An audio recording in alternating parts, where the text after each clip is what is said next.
cortex is located in the temporal lobe, and the olfactory bulb have direct connections with the limbic system, and this is the center of emotions and memory. That's why olfactory memories are really strong, and the number of olfactory cells decline with age. Now shift gears a little bit. So now we're going to be talking about the eye. So the eye is composed of two layers: the sclera, the choroid, and the retina. So the sclera is basically outer layer and it's mostly white, except for the cornea. The cornea is actually clear. So the choroid is the middle layer and is typically dark in pigmentation.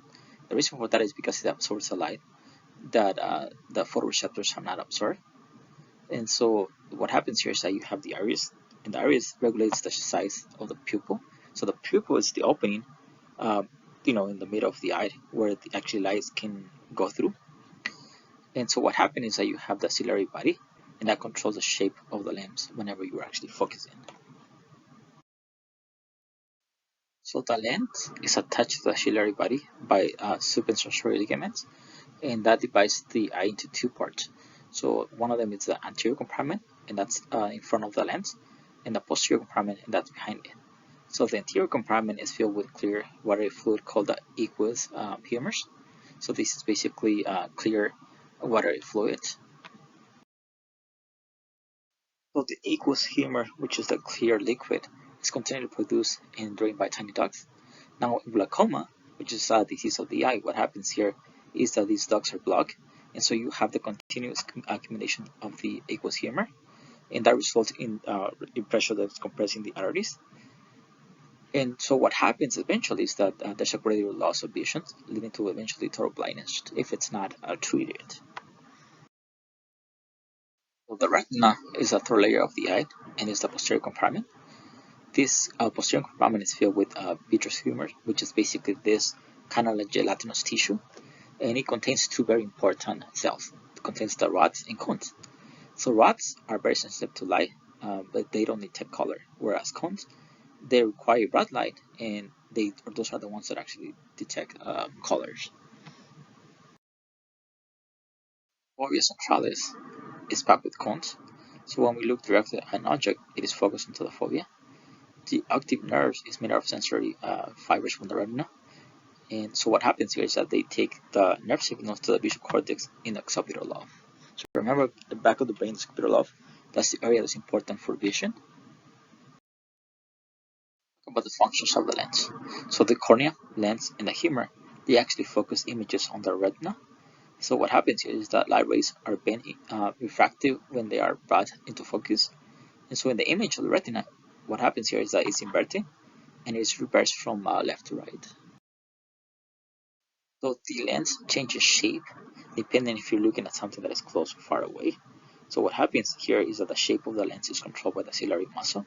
And so to view a distant object, the ciliary muscle is relaxed, so the lens is flat.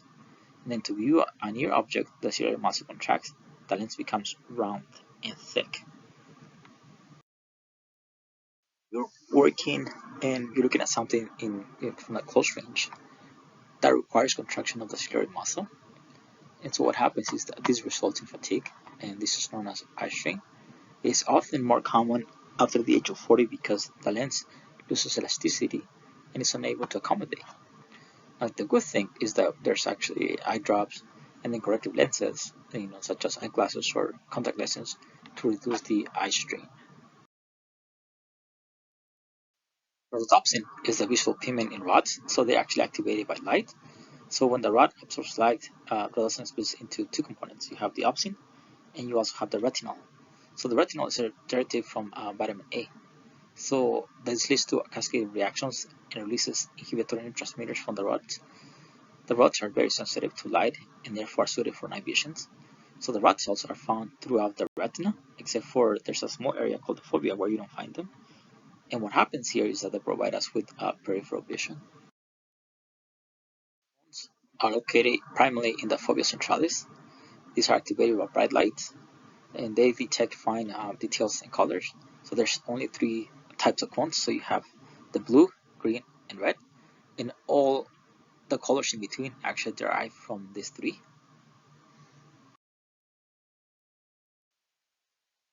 So the retina has three layers of neurons. The layer that is closest to the carotenoids contains the rods and cones.